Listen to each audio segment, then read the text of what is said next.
Euzubillahimineşşeytanirracim. Bismillahirrahmanirrahim. Biz bugün eğer biz özümüzde mücessemlesek, bizden bu dünyalık ve bu dünyalık varlık işlerimiz bir qancha hisse yaxşılanadigan. Eğer ata bolsak yoki ana bolsak, balalarimizni yaxshi tarbiyalaydigan. Eğer o'quvchi bolsak, cho'qim yaxshi o'qiy oladigan. Ya'ni ilmda eng cho'qqaga davonga chiqa oladigan. Eğer tijoratchi bolsak, İnşallah çokum muvaffaqiyat qazana oladigan, pul topa oladigan. Mayli nima ish qilayli, shu ishda natija qozondiradigan bizga bir sifat haqida to'xtalamiz. U bo'lsa-mu itqon degan bir so'zdan iborat. Bu itqon degan so'zni men atayin tunigunyoq o'ylandim. Bu aslida ishni voyaga yetkazib qilish degan gap. Ishni yaxshi qilish degan ma'noda. Endi buni men bir so'z birikmasi qilib ishlatishim kerak ekan. Yoki ishni puxta qilish yoki puxtalik deganga o'xshash. Ammo hech qaysisi bu sözün özünü qisqacha bir sözde ifadalab bermaydi ekan.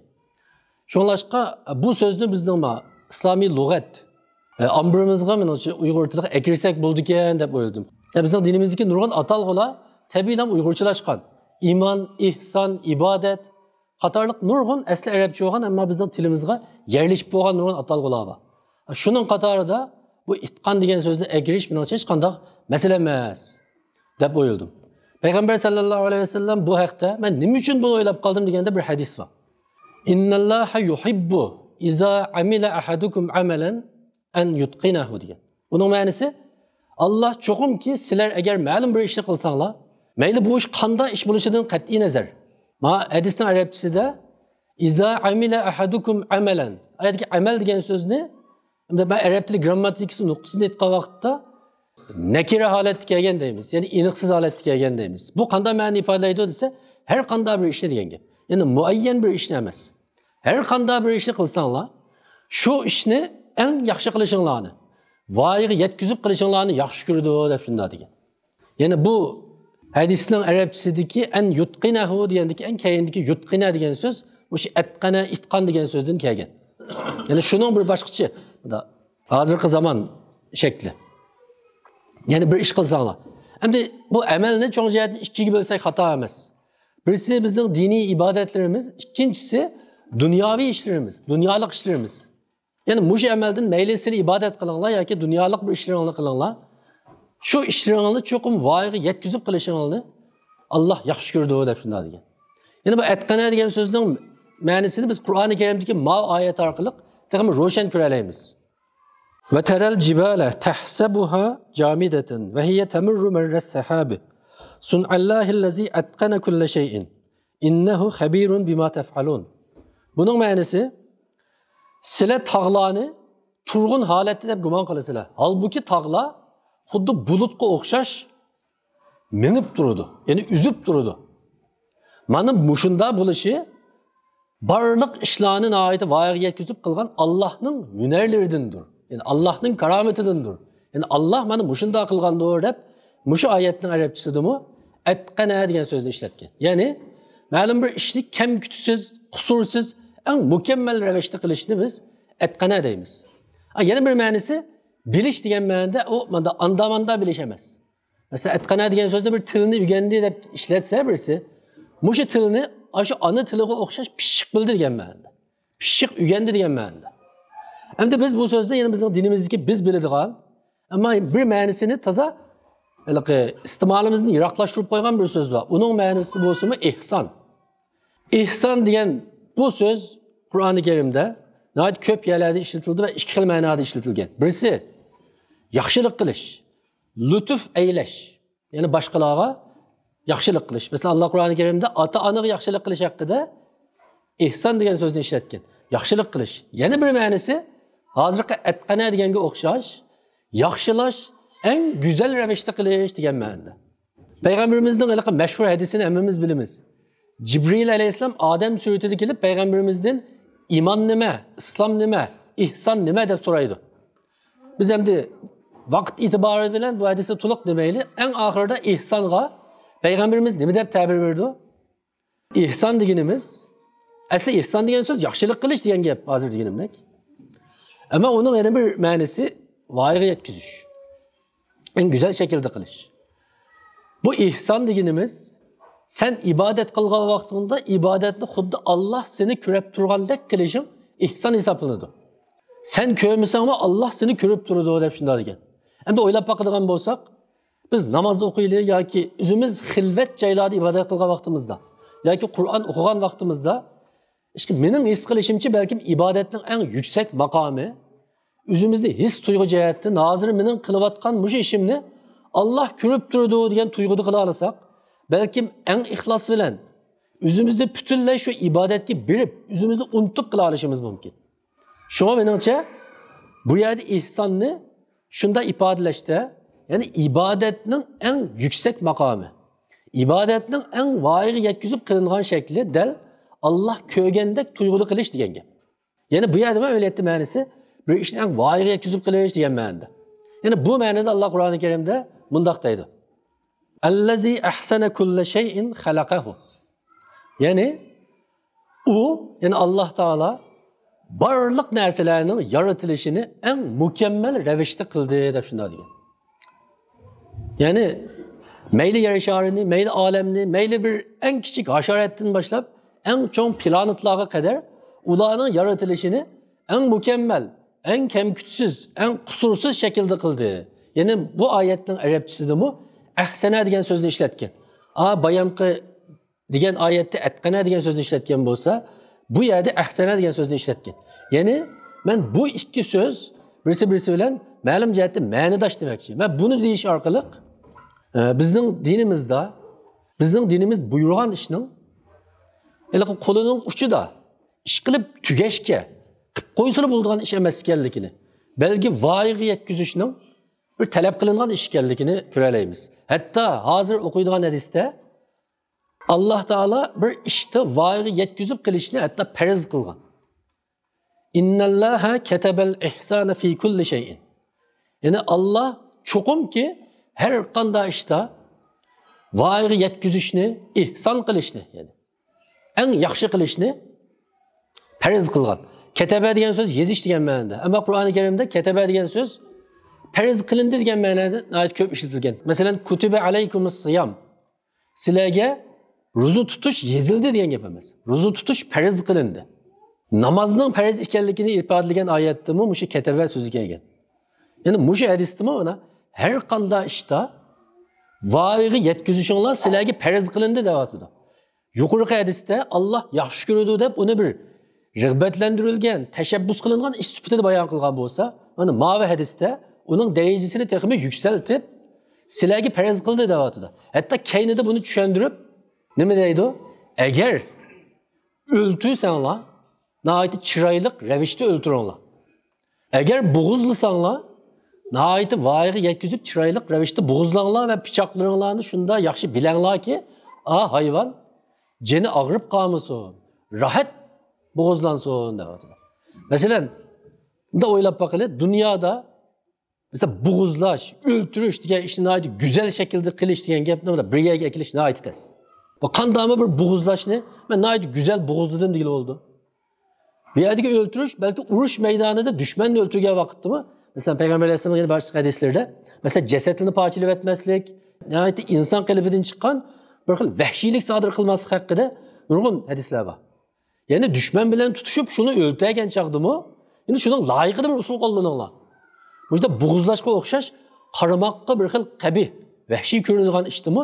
Nihoyat chiroyli shaklda qilishga tirishinglar degan yerda, unda biz ibodat qilgan vaqtda, hatto uy ishi qilgan vaqtda, tamoq etgan vaqtda, tozalik qilgan vaqtda, o'qiganda, boshqalarga dinni o'rgatganda, bolalarimizni tarbiyalaganda, qisqasi bizning hayotdagi barliq sohadagi hamma ishimizda voyaga yetkazib qilishning naqadar aqlli talab ekanligini ro'shan ko'ra olamiz. Shuni unutmaylik, Payg'ambarimiz hadisda sallallohu alayhi vasallam farz qilindi deydi. Farz qilindi deydi. Agar bayam deganining ma'nosi shu. Agar barliq musulmonlar har qanday ishida mandaroq qilish bilan qanoat hosil qilmay, shu ishni qanday qilsam eng yaxshi qila olayman, mushu ishni qanday qilsam eng zo'r darajada unum qozona olayman degan mushu tafakkur ostida ish qiladigan bo'lsa, bizning hozirgi holatimiz necha hassa go'zallashgan, hozirgidimiz necha hassa yuksak maqom pallalarda bo'lgan bo'ladi. Endi biz Peygamber Aleyhisselam'ın şunda siretiga qarab bakadigan bolsak, butkul hayotga qarab bakadigan bolsak, sahabelerning ve Peygamberimizning yaxshi ish qilishda eng yaxshisini qilishga tirishganligini, hech bir zaman hech bir ishni qo'lining ushida qilmaganligini ko'raymiz. Bunda tasavvur qilib bakılı, o'zining tarixida tunji qatim davlat qurgan bir bedevi millat Arablar amaliyotda. Faqat shu Peygamber Aleyhisselam'ning yetakchiligida shu qurgan davlat, shu tunji davlat uning oldida qabila shaklida bir yavoyi holatda yashagan. Faqat Taif, Medine, Mekke ve bir qancha shaharlardagi tijoratchi qatlamdan boshqalarning mutlaq ko'pi o'tloq qo'g'lishib, yeşillik qo'g'lishib yashaydigan chorvachi bedevi xalq. Mana bu xalq 20 yilga yetmagan vaqt ichida qanday kishilarni vujudga chiqadi? Dunyodagi eng qaltis siyosatchi, eng qaltis davlat boshqaruvchilari bo'lgan Abu Bakrga o'xshash, Hazreti Ömerga o'xshash kishilar vujudga chiqdi. Hazreti Aliga o'xshash eng qahramon kishilar vujudga chiqdi. Hazreti Halid radhiyallohu anhuga o'xshash dunyo tarixiga yozilgan eng qaltis qo'mondonlar, generallar o'ttirib chiqdi. Hassan ibn Sabit'tek en qaltis shoirlar o'ttirib chiqdi. Nəhayət qisqa vaqt ichida dunyo madaniyatidan eng ostida qolgan, eng tuvanda qolgan bir millatdan nəhayət qisqa vaqt ichida hammasi o'z sohasida butun dunyoning oldingi qatoriga o'tgan kishilar chiqdi. Shu nurg'un oyatlarda vasara'u va sabiqu degan oyatlar keldi. Ya'ni sizlar yaxshi ish qilsanglar, bunda baslashinglar, eng oldi bo'lishga tirishinglar. Ya'ni unda odatdagcha o'ttirhal bo'lib qolmanglar. Sizlar eng yaxshisi bo'linglar deyapti. Agar musulmonlar o'sha hamma ishda, mayli biz shirkatda ishlayli, xizmat qilayotgan yerimizda yoki ma'lum bir do'konda yoki maktabimizda o'qiganda, bunda tasavvur qilayli, agar har bir musulmon dunyoda shu sohada eng yaxshisi bo'lishga tirishsa, qaysi millat, qaysi qavm bizdan ta'sirlanmasin, bizdan o'rganmasin. Payg'ambarimiz Tabuk g'azotasiga tayyorlangan vaqtdagi holat bir muhim bir voqea bor. Hozir ben tilga olgan Hazreti Abu Bakr bilan Hazreti Ömer radhiyallohu anhuning orasida bo'lgan bir voqea. Ya'ni Tabuk g'azoti Payg'ambarimizning hayotidagi tayyorlik eng ko'p qilingan, eng cho'ng g'azotlarning biri. Gerçi amaliy urush keyin yuz bermagan bo'lsa-mu, ammo hech bir g'azotga uningga o'xshash tayyorlik qilinmagan. Shuning bilan bu Payg'ambarimiz shu g'azotga tayyorlik qilish chaqiriqini chiqargandan keyin Hazreti Ömer shunda o'ylaydi. Bu hamma ishda men Hazreti Abu Bakrning keyinda qoldim. Mushu ishda bo'lsa-mu bir oldiga chiqdi. Men o'zimning mushu butun mol dunyosining ayati mushu yerimini sadiq qilaychi deb keladi. Shuning bilan hamma bilan o'zining bu urushga atag'anlarini o'tirga tashlaydi. Shundan Hazreti Ömer men butun mulkimning yerimini atidim deb navbat Abu Bakr kelgan vaqtda Hazreti Abu Bakr men hammani atidim dedi. Şuna Peygamberimiz Hazreti Ebu Bekir'e deydi. Ya sen ailenge, balavakilerine hiç nime kapıp koymadın mı?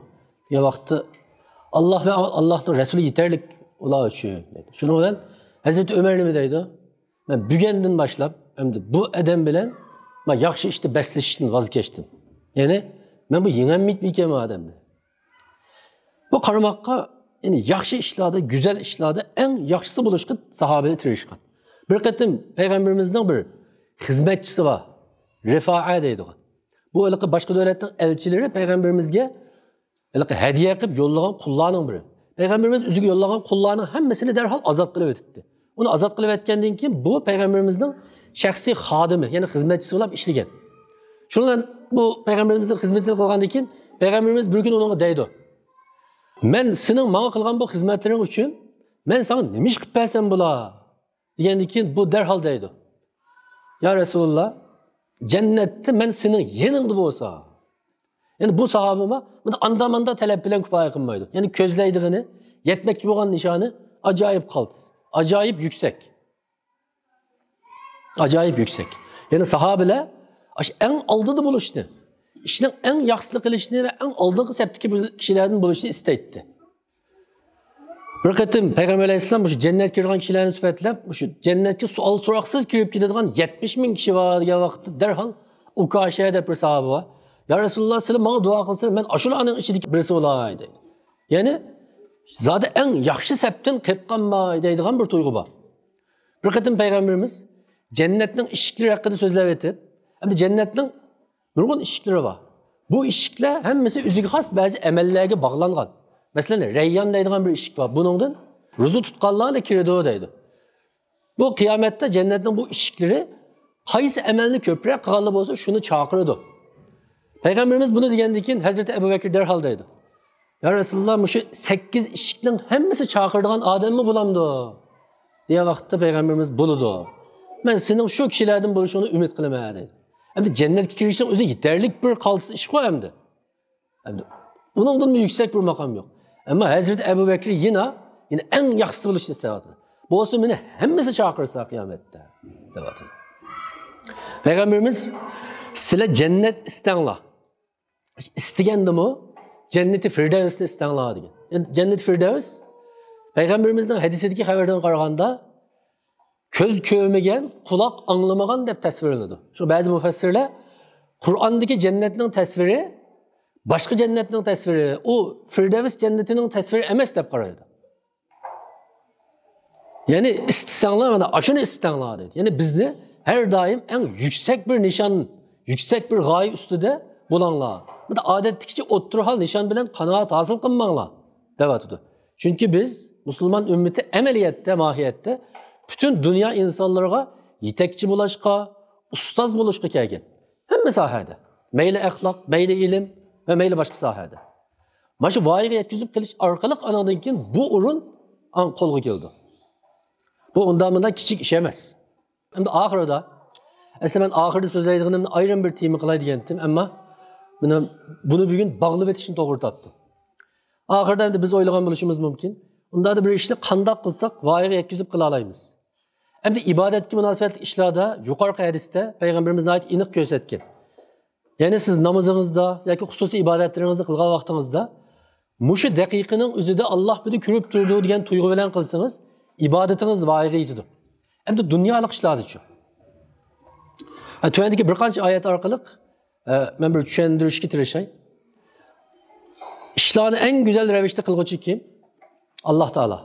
Bayam deganimga o'xshash Allah Qur'oni Karimda barliq shaylarni yaratishda en güzel şekilde, en mükemmel, en kemkutsiz ravishda yaratdi dedi. Yani Allah'ның aşıda yaratganligini Allah o'zi dedi. Amaliyotda biz tabiatga, olamga, atrofdagi barliq narsalarga shunday qaraydigan bo'lsak, biz buni butunlay his qila olamiz.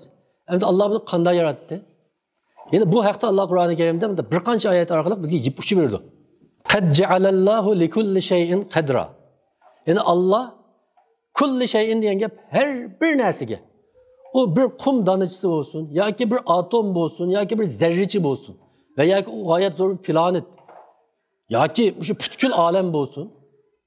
Her bir narsaga muayyan bir miqdor belgiladi.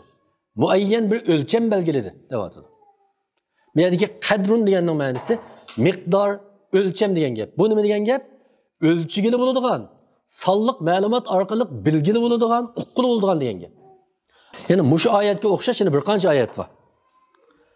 Va kullu shay'in indahu bi miqdarin. Ya'ni Allohning nazarida barliq shaylarning muayyan bir o'lchami va miqdori bor deyapti. Ya'ni tuvandagi oyatda inna kulla shay'in xalaqnahu bi qadarin. Bayam qo'yga o'xshash hamma narsani eng go'zal shaklda yaratdi. Deganni yana bir qadam inchikilab va tushuntirib, barliq narsalarni muayyan bir miqdorda, o'lchamda yaratdi deyapti. Buning ma'nosi nima? Misol qilib so'zlaylik. Biz cho'ng narsalardan boshlab. Yer sharining quyosh atrofini aylanishi ve başka planetlarning quyoshni markaz qilib aylanishi muayyan miqdorga ega emasmi? Muayyan miqdorga ega. Biz kecha kunduz 24 soatni nimaga asosan hisoblaymiz? 24 soat miqdormi emasmi? Miqdor. Yer sharining radiosi, diametri, eg'irligi, massasi deganlar miqdormi emasmi? Muayyanmi emasmi? Muayyan. Hatto bir chambarning turoqliq qimmatidan boshlab kimiyalik ilminotlarning tushundirilishiga qadar hammasini son bilan muayyan bir miqdor bilan o'lchigili bo'ldi, hisobligili bo'ldi. Bunda hisobga tushmaydigan, miqdorga tushmaydigan Allah yaratgan narsaning ichida hech qanday narsa yo'q. Hozir deganimdek Allah o'zi nihoyat ochiq bayon qildi. Endi Allohning mukammal yaratganligining qandoqligiga javob berdi. Ya'ni shu son miqdorlar orqali yaratdi. Agar biz deb kelsak, biz bugun tugatanmaymiz. Tabiat dunyosidagi mayli bayam degandek eng cho'ng narsa bo'lsin, eng kichik narsa bo'lsin, miqdorsiz yaratilgan, sonsiz, o'lchamsiz yaratilgan narsa yo'q. Mana bu son bilan yaratilganligi, miqdor bilan yaratilganligi Allohning yaratilishdagi eng voyaga yetkazilganligini qanday bo'lganligini ko'rsatib berdi bizga. Endi buning biz insonlar bilan nima munosabati bor? Mesela Allah shunday yaratibdi. Meningcha bu bizga bunday bir muhim bir ip uchi berdi. Agar insonlarmi ma'lum bir ishni voyaga yetkazib qilmoqchi bo'lsa, agar unga o'xshash miqdorga, sonliq ma'lumotga ahamiyat bersa, buni nihoyatda yaxshi qila oladi. U faraz bilan, taxmini bilan Uyg'urcha desak, ko'z chini bilan qildik deydigan gap bor ya. Bunda qilsak, miqdor bilan, son bilan o'lchab qilgan kishilarning ish sufatidan biz nechasi nachar qilamiz, nechasi xato qilamiz.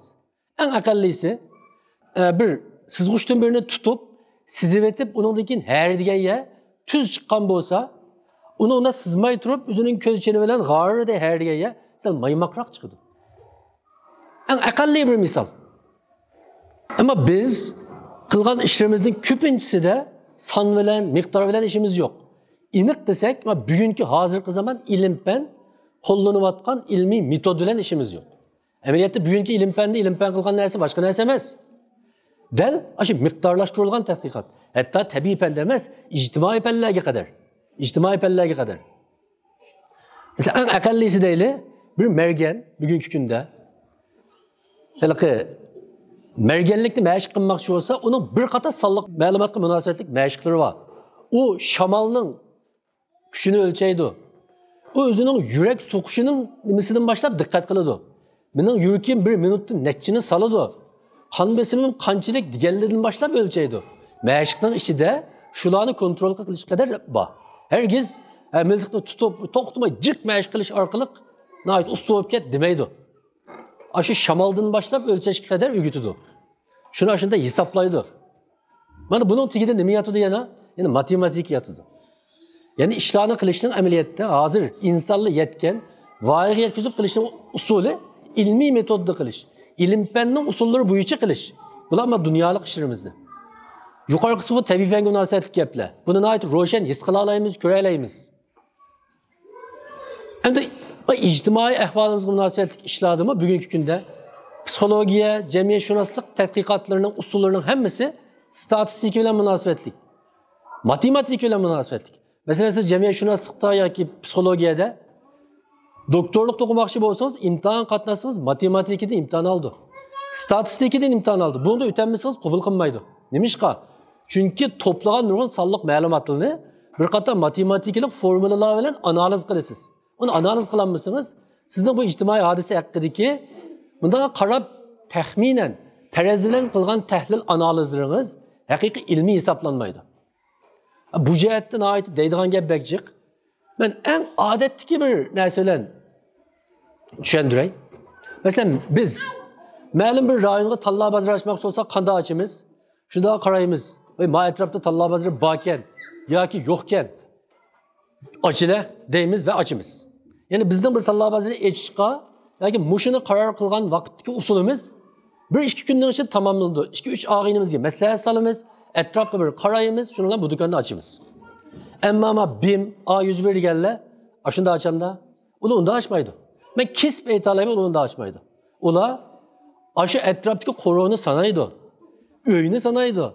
Atrofdagi odamning, aholining sonini, miqdorini oladi. Anadan keyin shu yo'ldan kunda bir necha soat odamlarni qo'yib, ma'lum soat miqdori ichida o'tishadigan odamlarning sonini oldi. Ularning iste'mol saviyasini o'lchaydi. Undan keyin shu sonliq ma'lumotlik miqdorini tahlil qilish orqali ma rayonda va do'konni ochsak bo'ladi ekan, yoki bo'lmaydi ekan, yoki foyda olamiz ekan, yoki to'xtab turayli degan narsa haqida hukm chiqardi.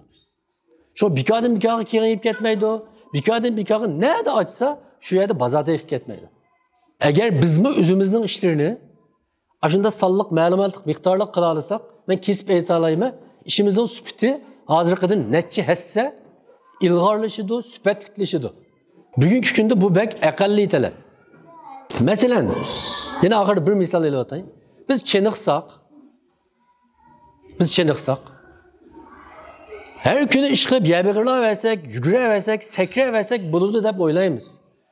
Agar biz ma'lum bir mashg'ulotni qo'lda chiniqsaqchi, u bizga bir qator sonliq ma'lumotlik bir chiniq jadvali berdi. Ammo siz kunda ma'ni manchi qitim qilasiz. Ertasi yana birini berdi. Her hafta, her ay bizning ahvolimizga asosan o'zgartib mangada shuni. Agar biz shu jadvalga asosan chiniqsak, biz bu unumini ko'ra olamiz. Demak, bu tajribadan o'tgan ishlar.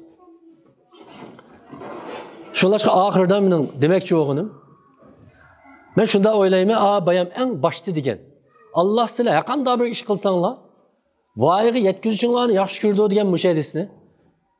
Bütün dünyadaki musulmonlar shu uyiga esib yezib olsa deb o'ylayman. Har qanday ishimizga agar biz ashunda muomala qilsak, tijoratchi tijoratiga, o'quvchi o'rganishiga, ota-ona bola tarbiyasiga, qisqasi qiladigan barliq ishlarimizga mushunda muomala qiladigan bo'lsak, dunyoda bizdan g'olib yana bir qavm, yana bir millat bo'lmaydi. Ashunda muomala qila olsak, biz hatto dushmanning ustidan g'olib kela olamiz, davlatimizni qura olamiz. Buyuk ishlar ashunda voyaga yetkazishlar vujudga chiqadiki, hargizmi qo'limizning uchida. Bunda qilib qo'yash bilan vazifani tamomlab qo'yash bilan emas. Oxirida Alloh hammamizni qilgan ishlarimizni voyaga yetkazadigan, odatdagi natijalar bilan, odatdagi nishon bilan kupoyalanib qoladiganlardan emas, balki eng yaxshisini qo'llashadigan, eng yaxshi qilishga tirishadigan mu'min musulmonlardan bo'lishni nasib qilsin.